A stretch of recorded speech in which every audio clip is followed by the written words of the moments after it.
اکثریت مسلمانوں کی مومن نہیں ہے، مسلم ہے۔ اکثریت مسلمانوں کی اگر مومن ہوتی تو مسلمان دنیا میں ذلیل و خوار نہیں ہو سکتا تھا۔ وَلَا تَهِنُوا وَلَا تَحْزَنُوا وَأَنْتُمُ الْأَعْلَوْنَ إِن كُنتُم مُؤْمِنِينَ۔ اے مسلمانوں گھبراؤ نہیں، افسوس نہ کرو، ہمارا وعدہ ہے اگر تم مومن ہوگے تو تم ہی سب سے بلند ہوگے۔ تو آج تو ہم بلند نہیں ہیں، بلند تو امریکہ ہے، بلند تو برطانیہ ہے، بلند تو یورپ ہے، یورپین یونین ہے، چائنا ہے، رشیا ہے۔ اور آج جو پٹائی ہو رہی ہے امت مسلمہ کی، جو عذاب آ رہا اللہ تعالیٰ کی اجازت سے آ رہا ہے، اللہ کی اجازت کے بغیر تو پتہ تک بھی جو بیچ کھاتا، کیوں آ رہا؟ ہم مجرم ہیں۔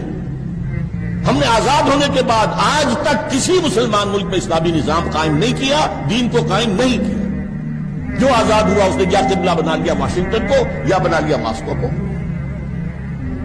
اسلام نہیں۔